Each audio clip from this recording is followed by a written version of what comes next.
Hello and welcome back to the YouTube channel of JK Civil Services. My name is Sonali and in this video lecture we will be discussing your social sector initiatives.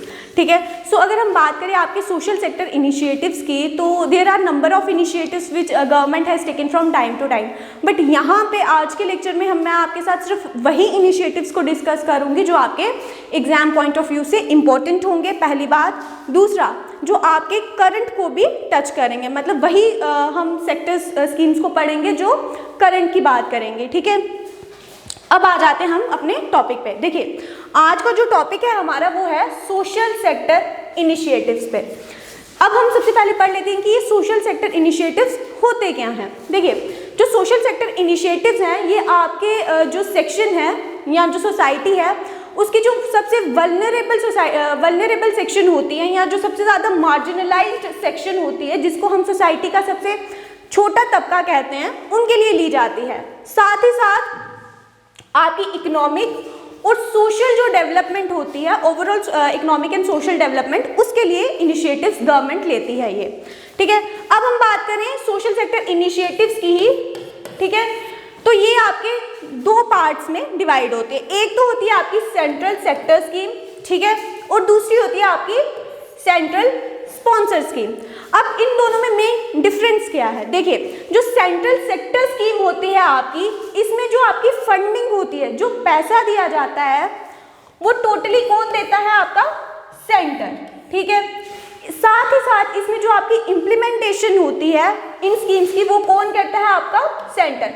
मतलब जो central sector schemes होती हैं उसमें जो funding होती है और जो इम्प्लीमेंटेशन होती है स्कीम्स की, उसको कौन देखता है? आपका सेंटर। इसके बाद जो सेंट्रली स्पॉन्सर स्कीम्स होती हैं, ठीक है, यहाँ से स्पॉन्सर से ही आपको पता चल जाना चाहिए कि इसमें जो फंडिंग होती है वो डिवाइड होती है between centre and state, plus इसमें जो इम्प्लीमेंटेशन वाला जो पार्ट होता है वो आपका कौन देखता है? स्टेट। ठीक है, उसके बाद अब हम बात कर लेते हैं। देखिए, जो आपकी सेंट्रल स्पॉन्सर स्कीम होती है ना, इसमें भी core of the core scheme होती है। ठीक है, कोर ऑफ द कोर और एक कोर स्कीम्स होती हैं। इसके बारे में आपको पढ़ने की जरूरत नहीं है, क्योंकि एग्जाम्स में आपको सीधा एक ये इनिशिएटिव का नाम आएगा, एक स्कीम का नाम आएगा, जहां पे आपको पूछा जाएगा कि ये किससे रिलेटेड है। ठीक है, अब हमारी जो पहली इनिशिएटिव है, जो हमारी पहली स्कीम है, वो है आपकी प्रधानमंत्री कौशल विकास योजना। ठीक है, ये अब आपकी किस मिनिस्ट्री ने इंप्लीमेंट की है? ये की है आपकी स्किल डेवलपमेंट एंड एंटरप्रेन्योरशिप में। ठीक है, इसका अब बात आती है इसका ऑब्जेक्टिव क्या है। ठीक है, इसका जो ऑब्जेक्टिव है वो है स्किल डेवलपमेंट। ठीक है, मतलब ये इसका जो ऑब्जेक्टिव है वो ये है कि इसमें आपके जो स्किल की डेवलपमेंट की जाएगी। ठीक है, और इसके साथ ही साथ जो भी स्किल आप अडॉप्ट करोगे उसकी रिकॉग्नाइजेशन भी होगी, मतलब उसको मान्यता भी दी जाएगी। और वो कैसे दी जाएगी? आपको उसके लिए सर्टिफिकेट्स प्रोवाइड किए जाएंगे। ठीक है, उसके बाद आता है कि प्रधानमंत्री कौशल विकास योजना ही जो है वो आपकी फ्लैगशिप प्रोग्राम है। फ्लैगशिप प्रोग्राम का मतलब होता है, या फ्लैगशिप स्कीम का मतलब होता है जिसमें सबसे ज्यादा बजट दिया जाए। ठीक है, ये इंपॉर्टेंट स्कीम्स होती हैं, ये इंपॉर्टेंट स्कीम्स होती हैं। उसके बाद आ जाता है आपका प्रधानमंत्री युवा योजना। ठीक है, युवा जो है वो एक्रोनियम है फॉर द युवा उद्यमिता विकास अभियान। ठीक है, इसको भी आपका किस मिनिस्ट्री के अंदर आता है? ये आपका आता है स्किल डेवलपमेंट एंड एंटरप्रेन्योरशिप। ये सेंट्रली स्पॉन्सर्ड स्कीम है। ठीक है, जैसे हमने पढ़ा, जिसमें फंडिंग जो है आपकी कौन देगा? Centre plus state.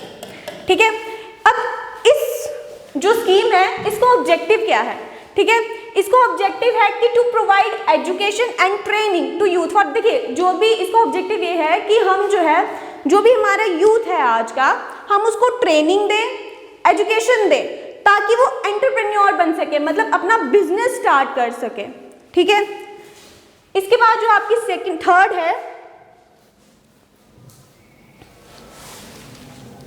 देखिए, उसके बाद जो आपकी थर्ड स्कीम है वो है skill acquisition and knowledge awareness for livelihood promotion. इसका एक्रोनियम है आपका संकल्प। देखिए, आपको एग्जाम में एक्रोनियम से ही पूछे जाएंगे, मतलब जो शॉर्ट फॉर्म्स होती हैं वही पूछा जाएगा। और नीचे आपको 3-4 ऑप्शंस में दे दिया जाएगा कि ये जो है इसका ऑब्जेक्टिव ये है या इससे रिलेटेड है, ऐसे करके क्वेश्चंस आएंगे। ठीक है, अब ये क्या है, ये 2018 में लॉन्च हुई है। ठीक है, किसके under, ministry of skill development के अंडर। और इसमें सबसे इंपॉर्टेंट पॉइंट ये है कि ये जो स्कीम है ये आपकी कोलैबोरेशन में स्टार्ट हुई है, किसके साथ, वर्ल्ड बैंक के साथ। इसका क्या मतलब है, इसका मतलब है कि जो भी ये स्कीम है इसके लिए आपको फंडिंग सेंटर तो करेगा ही करेगा, साथ ही साथ जो आपका वर्ल्ड बैंक है वो भी इसके लिए फंडिंग कर रहा है। ठीक है, अगेन इसमें कौन सी है, ये सेंट्रल स्पॉन्सर्ड स्कीम भी है।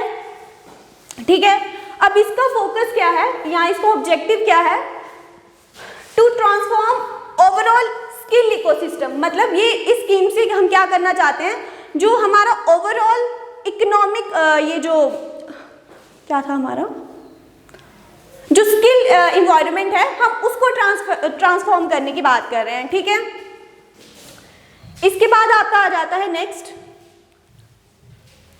देखिए उसके बाद नेक्स्ट है आपका दीन दयाल योजना नेशनल अर्बन लिवलीहुड मिशन। ठीक है, जिसको DANULM भी कहा जाता है। अब इससे पहले जो हमने 3 स्कीम्स पढ़ी वो आपकी आ गई स्किल के अंडर। ठीक है, स्किल से रिलेटेड थी आपकी। ठीक है, जो ministry of skill and entrepreneurship के अंडर आती थी। ठीक है, अब ये जो स्कीम है वो आपकी आती है ministry of housing and urban affairs के अंडर। इसके साथ साथ ये आपका पॉवर्टी एलिवेशन प्रोग्राम भी है। ठीक है, और इसको ऑब्जेक्टिव क्या है, ठीक है, इसका ऑब्जेक्टिव है कि जो भी पुअर लोग हैं, ठीक है, जो भी पुअर सेक्शन है हमारी सोसाइटी का, हम उनको जो है स्किल प्रोवाइड करें। ठीक है, ट्रेनिंग दें, ताकि जो उनका लाइवलीहुड है, ठीक है, वो उसको जो है वो अच्छे से ले सकें। इसके बाद आ गया आपका cyber crime prevention against women and child scheme. देखिए ये 2020 में लॉन्च हुआ है और ये किस मिनिस्ट्री के अंडर आती है, ये आती है आपकी मिनिस्ट्री ऑफ होम अफेयर्स के अंडर। ठीक है, अब इसका ऑब्जेक्टिव क्या है, इसका ऑब्जेक्टिव है टू कर्ब, मतलब हमें एंड करना है जो भी साइबर क्राइम हो रहा है टुवर्ड्स वुमेन, टुवर्ड्स चाइल्ड, हमें उसको एंड करना है। ठीक है, या फिर उसको कम करना है। ये है आपका cyber crime prevention against women child scheme. उसके बाद है, देखिए मैंने आपके साथ क्या डिस्कस किया, मैंने आपको कहा कि मैं सिर्फ आपके साथ वही स्कीम्स को डिस्कस करूंगी जो इंपॉर्टेंट होंगी या जो रीसेंट होंगी।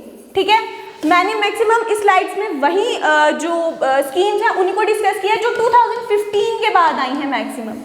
ठीक है, बट जो मिड डे मील स्कीम है ये आपकी आई है 1995 में। ठीक है, बट रिसेंट ये इसलिए न्यूज़ में है क्योंकि मिड डे मील का जो नाम है वो चेंज करके कर दिया है आपका प्रधानमंत्री पोषण। ठीक, अब यहाँ पे लिखा है कि तमिलनाडु जो था, ये आपका एनसीईआरटी में भी 6-7 क्लास की एनसीईआरटी है आपकी, उसमें भी ये पॉइंट इंक्लूडेड है कि जो तमिलनाडु जो है वो आपका फर्स्ट स्टेट है आफ्टर इंडिपेंडेंस। ठीक है, आफ्टर इंडिपेंडेंस जिसने इस स्कीम को जो है वो इनिशिएट किया था। इसके बाद ये जो स्कीम है ये आती है आपकी मिनिस्ट्री ऑफ एजुकेशन के अंडर। ठीक है, और इसका मोटिव ये है कि जो भी आपके स्कूल गोइंग चाइल्ड हैं, ठीक है, उसको न्यूट्रिशन मिलना चाहिए। ठीक है, वो माल न्यूट्रिशन जो होता है, ठीक है, उससे इफेक्ट नहीं होने चाहिए। ठीक है, ये आपने नॉर्मली देखे भी होंगे, जो भी छोटे बच्चे होते हैं प्राइमरी स्कूल्स में जो जाते हैं उनको ये स्कीम का बेनिफिट होता है। ठीक है, देखिए इससे पहले जो आपकी स्कीम्स है ना उसको मैंने 3 पोर्शन में डिवाइड करके रखा है। एक तो आपकी आ गई सेंट्रल, जो सेंट्रल इनिशिएटिव लेता है आपके लिए। दूसरा मैंने JNK को डिस्कस किया है। ठीक है, और तीसरा मैं आपके साथ डिस्कस करूंगी बजट में। ठीक है, जो 2021 और 22 का बजट था, जो हमारा इस साल का जो बजट था हमारा, उसमें जो भी इनिशिएटिव्स लिए गए हैं, उसमें जो भी स्कीम्स ली गई हैं, वही डिस्कस करूंगी मैं आपके बजट में। ठीक है, तो अब ये जो है ये स्कीम्स हैं JNK के रिलेटेड। ठीक है, जो JNK UT है हमारा उसके रिलेटेड। ठीक है, इसमें जो पहली ही स्कीम है आपकी वो है सक्षम स्कॉलरशिप स्कीम। ठीक है, अब ये जो सक्षम है इसको इनिशिएट किया है आपकी MHRD ने, जिसका अब नाम चेंज होके हो गया मिनिस्ट्री ऑफ एजुकेशन, ठीक है। और इसको इम्प्लीमेंट कौन करता है? इसको इम्प्लीमेंट करता है आपका AICTE, टेक्निकल एजुकेशन का है, all India council for technical education. अब इसका एम क्या है? ठीक है, इसका एम है कि जो भी स्पेशली एबल्ड चिल्ड्रन हैं, जिनको डिसेबिलिटी है अप टू 40%, ठीक है, अगर वो किसी भी टेक्निकल एजुकेशन में जा रहे हैं तो उनको 50,000 का जो है ₹50,000 की स्कॉलरशिप मिलनी चाहिए। कंडीशन ये है कि उसको जो वो उनकी जो फैमिली इनकम हो वो 8 लाख से कम हो, ठीक है। और इसमें JNK-UT को भी इंक्लूड किया गया है, साथ ही साथ आपकी लद्दाख जो यूटी है ना उसको भी इंक्लूड किया गया है। इसके बाद जो आपका नेक्स्ट इनिशिएटिव है, देखिए वो है प्रगति।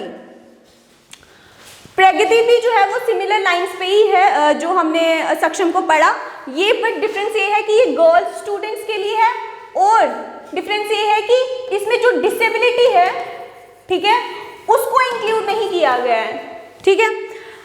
अब इस स्कीम अगेन ये स्कीम जो है आपकी मिनिस्ट्री ऑफ एजुकेशन ने स्टार्ट की है, AICTE इसको जो है वो इम्प्लीमेंट कर रहा है, और ये किसके लिए है? गर्ल्स के लिए, जो आपकी इसमें टेक्निकल एजुकेशन में जो भी लड़कियां जो है वो उस फील्ड में जो पढ़ रही हैं, ताकि वो जो है फुल पार्टिसिपेट कर सके आपके डेवलपमेंटल प्रोसेस में, ठीक। इसके बाद आ जाता है आपका, देखिए जो प्रगति की मैंने ऊपर बात की आपसे, ठीक है, ये उसी का पोस्टर है जिसमें 50,000 तक की आपको जो है वो स्कॉलरशिप दी जाएगी उन लड़कियों के लिए जो गर्ल्स स्टूडेंट है और टेक्निकल एजुकेशन में जो है वो पढ़ रही हैं, ठीक। ये है आपका सक्षम का पिक्चर। इसमें डिसेबल पर्सन को, जो हमने अभी ऊपर पढ़ा, अप टू 40% की डिसेबिलिटी है, ठीक है, उनको 50,000 रुपए की स्कॉलरशिप दी जा रही है, ठीक है।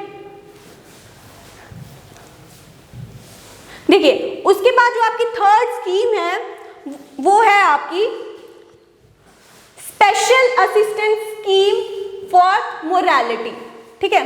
देखिए ये जो स्कीम है इसको अप्रूव किया है आपके मनोज सिन्हा ने इन जून 2021, ठीक है। इसमें क्या बात कही गई है? इसमें बोला गया है कि जो भी लोग जो हैं जिनकी डेथ हुई है कोविड के दौरान, उनको जो है फाइनेंशियल असिस्टेंस दी जाएगी, ठीक है। और कितने की असिस्टेंस दी जाएगी? 1000 जो उनके स्पाउस होंगे, मतलब जिसकी भी डेथ हुई होगी, ठीक है।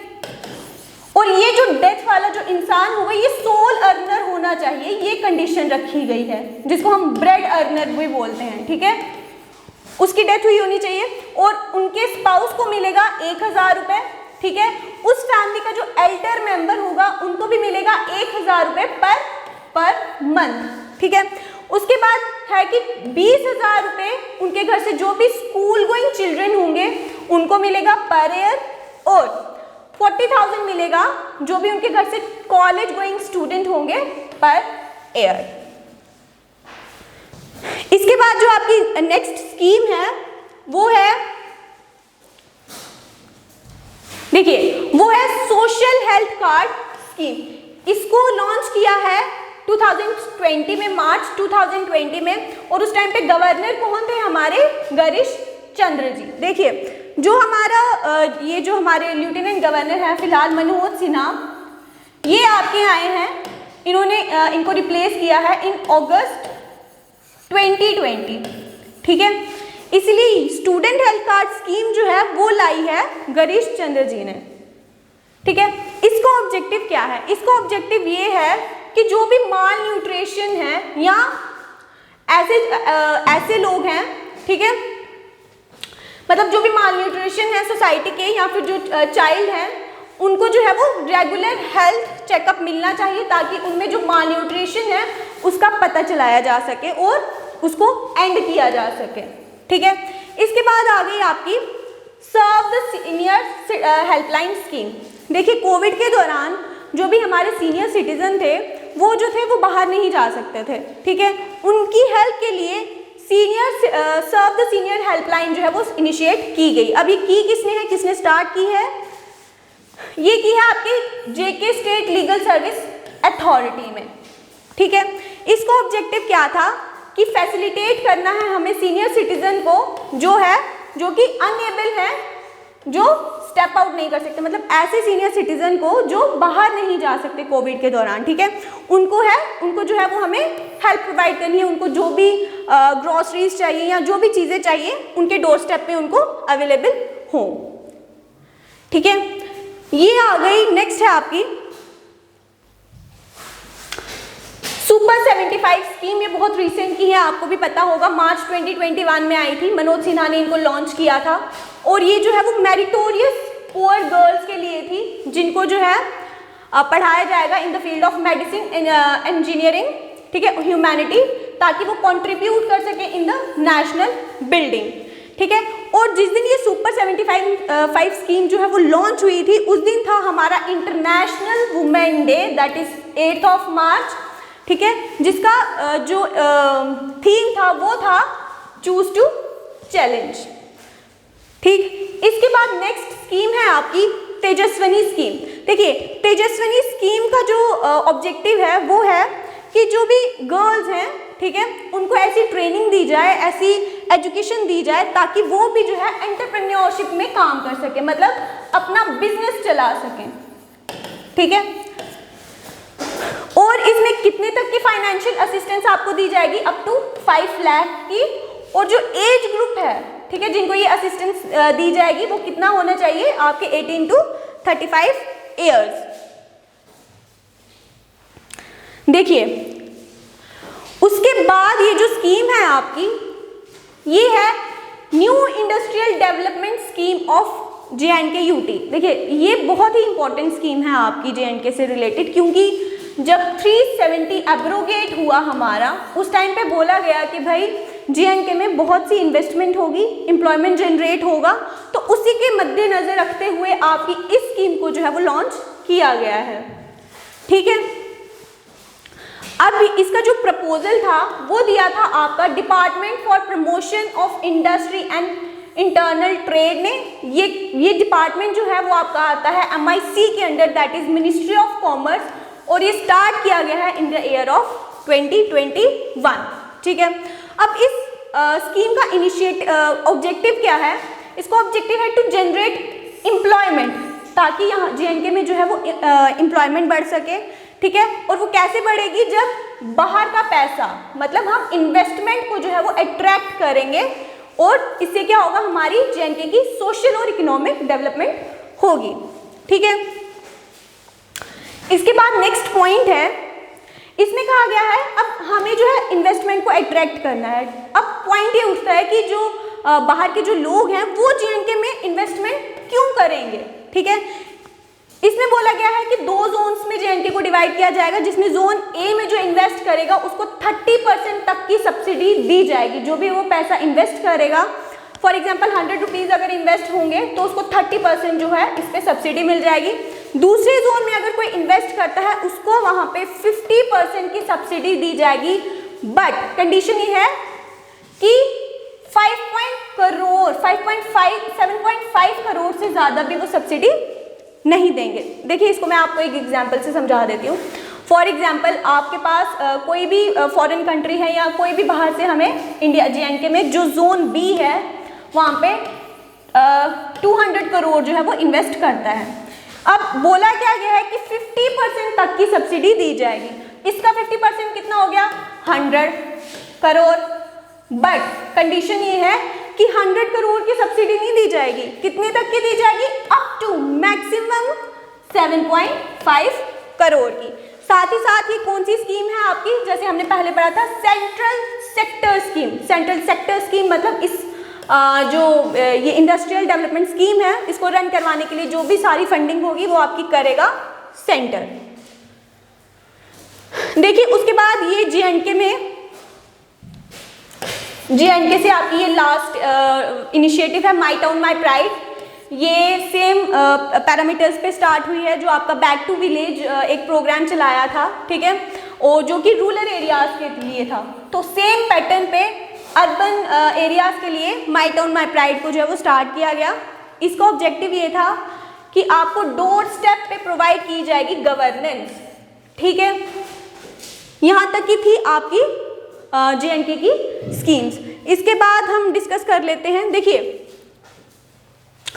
मैंने आपको जैसे कि बोला, मैंने आपकी स्कीम्स को 3 पार्ट्स में डिवाइड किया था। एक सेंटर, जो सेंटर ने लॉन्च की है, दूसरी J&K से जो भी लॉन्च स्कीम्स हैं आपकी, तीसरा इस साल जो हमारा बजट अनाउंस हुआ है for the year of 2021 and 2022, इसमें भी बहुत सी जो हमारी स्कीम्स हैं, ठीक है, उनको लाया गया है, ठीक है।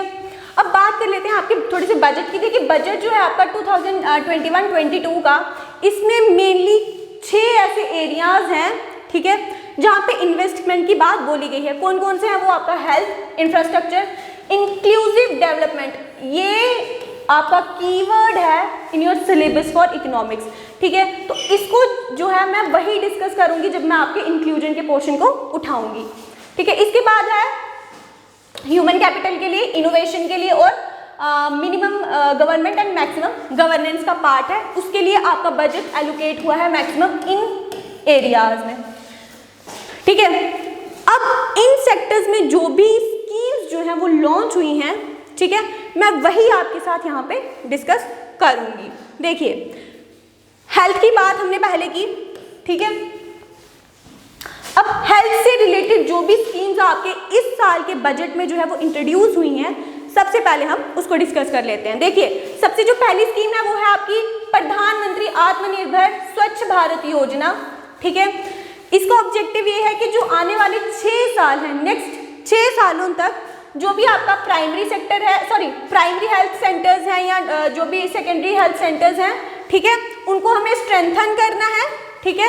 और साथ ही साथ जो हमारे एग्जिस्टिंग नेशनल इंस्टीट्यूशन है रिगार्डिंग योर हेल्थ, उसको भी हमें जो है वो स्ट्रॉन्ग करना है, ठीक है।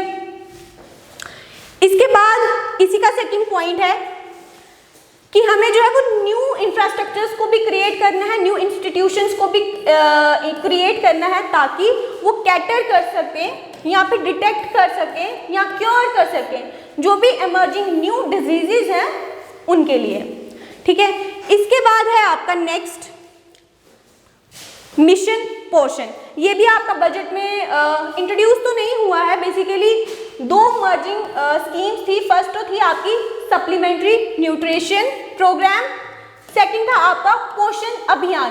इन्हीं को मर्ज करके ये एक स्कीम जो है वो लाई गई है। इसका ऑब्जेक्टिव क्या है? इसका ऑब्जेक्टिव ये है कि जो भी माल न्यूट्रिशन है, ठीक है, या जो हंगर है उसको कम किया जा सके और न्यूट्रिशनल आउटकम जो है वो ज़्यादा हो सके। कहाँ पे? इन 112 एस्पिरेशनल डिस्ट्रिक्ट्स। एस्पिरेशनल डिस्ट्रिक्ट क्या होता है?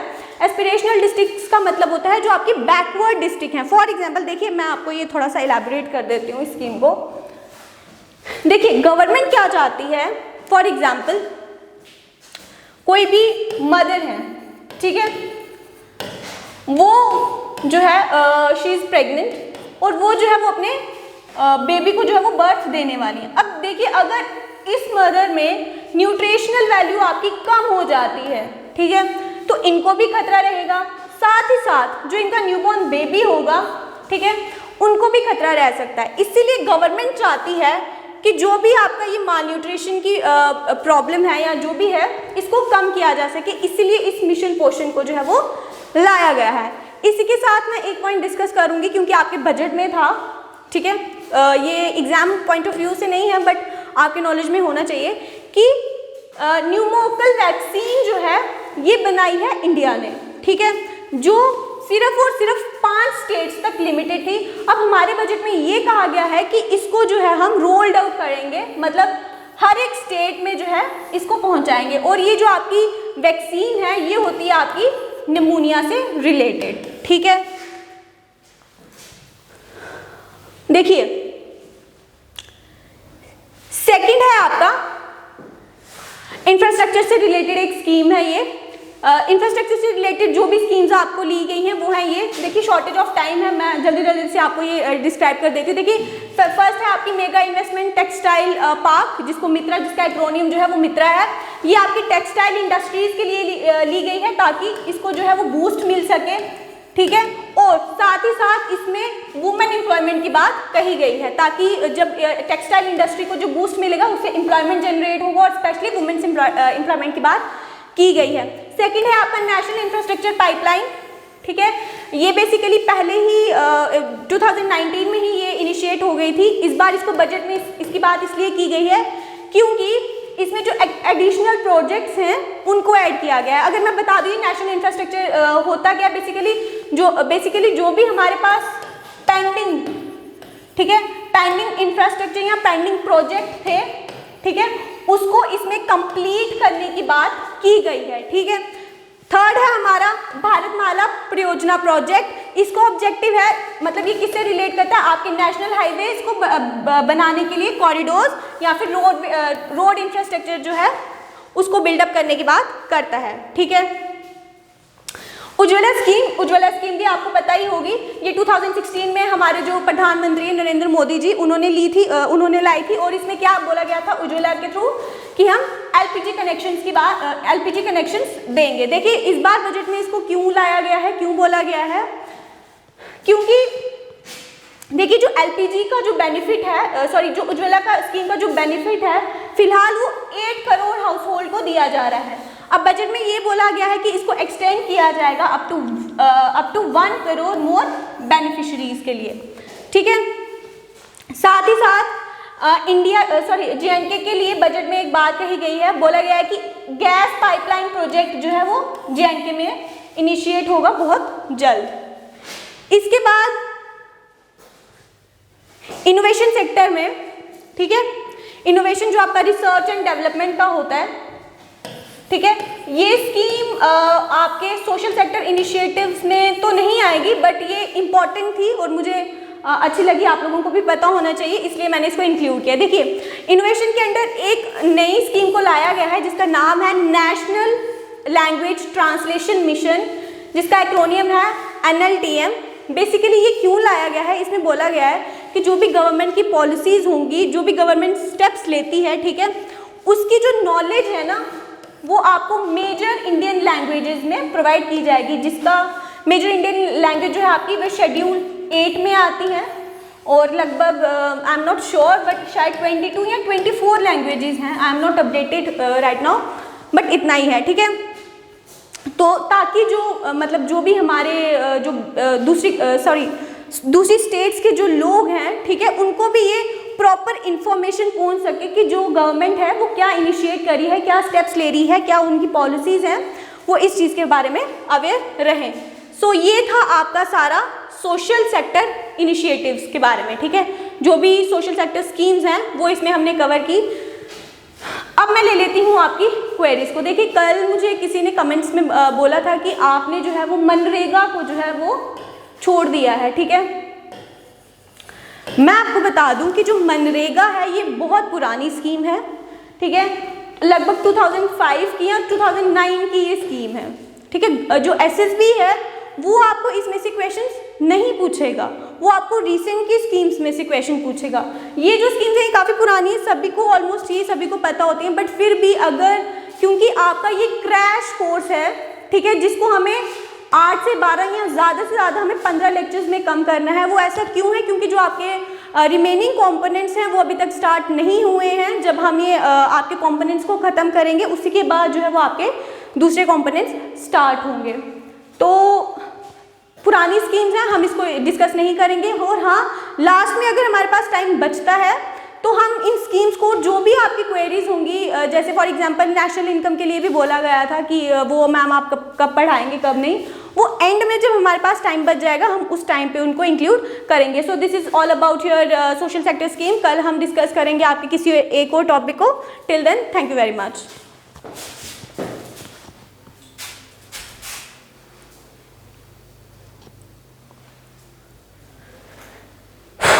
हो गया।